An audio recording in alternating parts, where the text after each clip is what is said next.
নমস্কার বন্ধুরা, নতুন একটা ভিডিও দেখার জন্য আপনাদের আরও একবার স্বাগত জানাই। আজ আপনাদের সাথে শেয়ার করবো দুর্দান্ত স্বাদের একটা চালতার আচারের রেসিপি। খুব সহজে বানানো যায়, দেখলে কিন্তু যে কেউ বানাতে পারবে। প্লিজ আপনারা পুরো ভিডিওটা দেখতে থাকুন, আশা করি আপনাদের ভালো লাগবে। তো চলো রেসিপিটা শুরু করি। আচারটা বানানোর জন্য মেন উপকরণ হচ্ছে চালতা। তো এই জায়গায় আছে বেশ বড় সাইজের একটা চালতা। এরপর এটা কিন্তু ভালোভাবে ছাড়ানো লাগবে।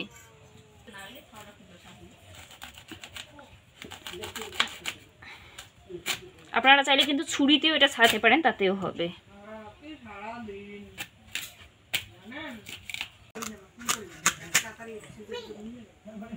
ফার্স্টে বটি দিয়ে কিন্তু এটা ভালোভাবে এইভাবে 4 টুকরো করার পরে এরপর কাটারির সাহায্যে কিন্তু এটা কাটবো। ভিতরে বীজটা ফেলাই দিব।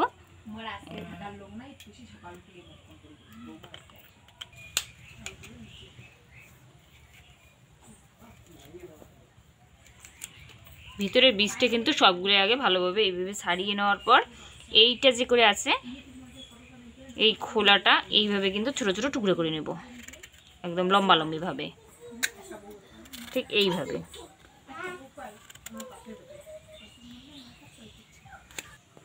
সবগুলো কিন্তু এইভাবে লম্বা লম্বিভাবে কাটার পর এরপর এই ভিতরের যে পাতলা প্লাস্টিকের মতো এই অংশটা, এটা কিন্তু এইভাবে টানলে খুব সহজে উঠে আসে, তাই এটা ছাড়ানো লাগবে। আর উপরের সবুজ অংশটা এইভাবে যে খোসাটা আছে ছাড়ানো লাগবে অবশ্যই, তাহলে কিন্তু খুব সহজে এটা ভালোভাবে সেদ্ধ হবে।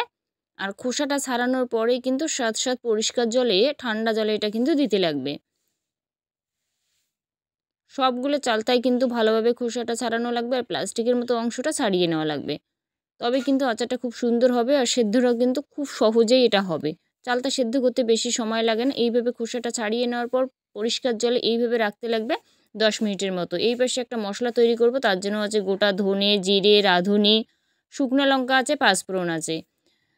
তো ঝালটা নিজের স্বাদ অনুযায়ী এখানে 4খানা শুকনো লঙ্কা আছে। এটা কিন্তু শুকনো খোলায় আগে 2-3 মিনিটের মতো আগে ভাজবো শুকনো লঙ্কাটা। একটু কালারটা চেঞ্জ হলে সব মশলায় দিয়ে কিন্তু হালকা আছে এটা কিন্তু 2-3 মিনিটের মতো ভাজলে কিন্তু এনাফ, বেশি ভাজতে হবে না, নইলে কিন্তু এটা তেতো হতে পারে। তাই এটা ঠিক এরকম কালার আসলে পরে যখন দেখবেন ফাটবে, তখন কিন্তু মশলাটা নামিয়ে ঠান্ডা করতে লাগবে। এরপর কড়াইতে দিয়ে দিলাম জল। জলটা যখন খুব ভালো গরম হবে, দেখুন ফুটতেছে, এরপরে দিয়ে দেব জলে রাখা চালতাটা। চালতা দেওয়ার পরে কিন্তু অবশ্যই একটু নুন দিতে লাগবে, তবেই কিন্তু ভালোভাবে সেদ্ধ হবে। তাই দিয়ে দিলাম নুন। নুনটা দিয়ে ভালোভাবে মেশানোর পরেই ঢাকনা দিয়ে এটা 10 মিনিটের মতো করলেই কিন্তু এটা খুব সুন্দর সেদ্ধ হয়।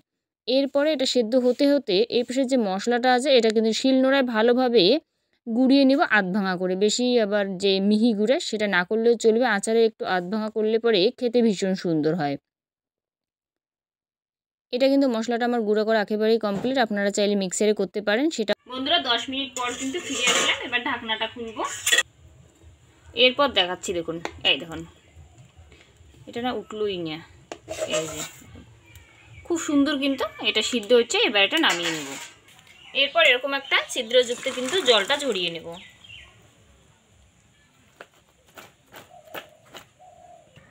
ভালোভাবে এটা জলটা ঝরানোর পর একটা করে পিস নিব, আর এইভাবে কিন্তু শিলনোড়াতে থেতো করে নেব। দেখুন সিদ্ধ হলে খুব সহজে এটা থেতো করা যায়, ঠিক এইভাবে। দেখুন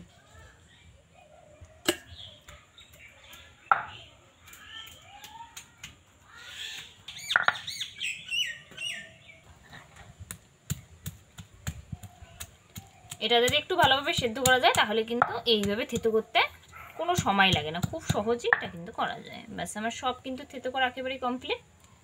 ব্যাস এইভাবে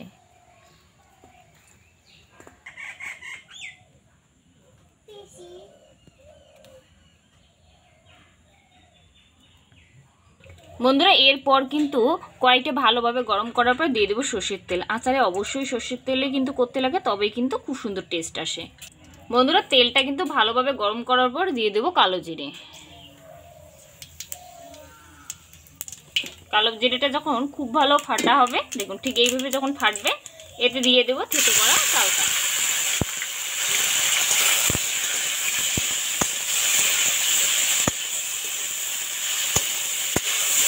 বন্ধুরা এটা কিন্তু ভালোভাবে 5-7 মিনিটের মতো একটু নাড়াচাড়া করার পর দিয়ে দেবো এই জায়গায় কিন্তু নুন। নুন আছে এই জায়গায় সাদা নুন, বিট নুন, দুইটা দিয়ে দেবো অবশ্যই স্বাদ মতো। দুইটা একটু বুঝেই দেবেন, বিট নুন যেহেতু আছে সাদা নুন, সেটা কিন্তু বুঝে অবশ্যই দিতে লাগবে।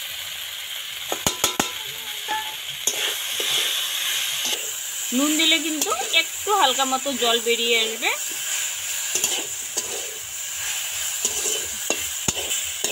এটা ভালোভাবে কিন্তু একটু ভাজা ভাজা হলে পরে দিয়ে দেবো চিনি।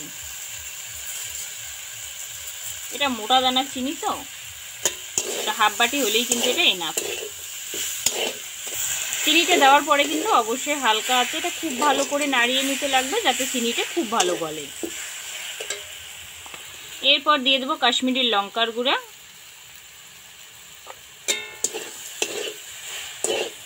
এরপর দিয়ে দেবো হলুদ গুঁড়া।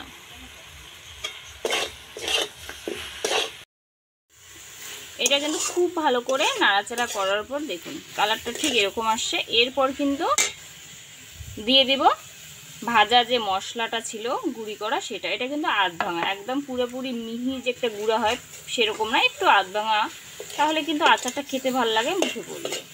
আরও ভালোভাবে এটা কিন্তু নাড়িয়ে নেব যাতে মশলাটা খুব ভালো করে চালতার সাথে মেশে।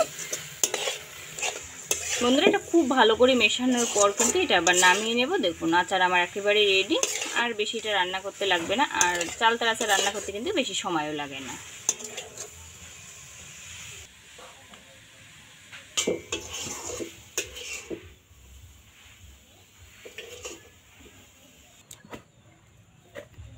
বন্ধুরা আমার কিন্তু চালতার আচারটা একেবারেই রেডি। আপনারাই দেখুন কতটা সুন্দর হয় দেখতে, যতটা এটা লোভনীয় খেতে হয় কিন্তু ভীষণ সুন্দর। প্লিজ একবার এইভাবে বানিয়ে দেখবেন আর জানাতে ভুলবেন এটা কীরকম। আশা করি রেসিপিটা আপনাদের ভালো লাগবে। ভালো লাগলে অবশ্যই লাইক কমেন্ট শেয়ার করে দেবেন। আর যদি এই চ্যানেলের প্রথমবার আমার রান্নার ভিডিও দেখছেন প্লিজ চ্যানেলটাকে সাবস্ক্রাইব করে রাখবেন, পাশে থাকা বেল আইকনটি প্রেস করে রাখবেন যাতে আমার রান্নার ভিডিওগুলো সবার আগে আপনার মোবাইলে পৌঁছায়। ততক্ষণ সবাই সুস্থ থাকবেন, ভালো থাকবেন। নেক্সট ভিডিওতে আবার দেখা হবে এরকমই কোনো সুন্দর রেসিপির সাথে।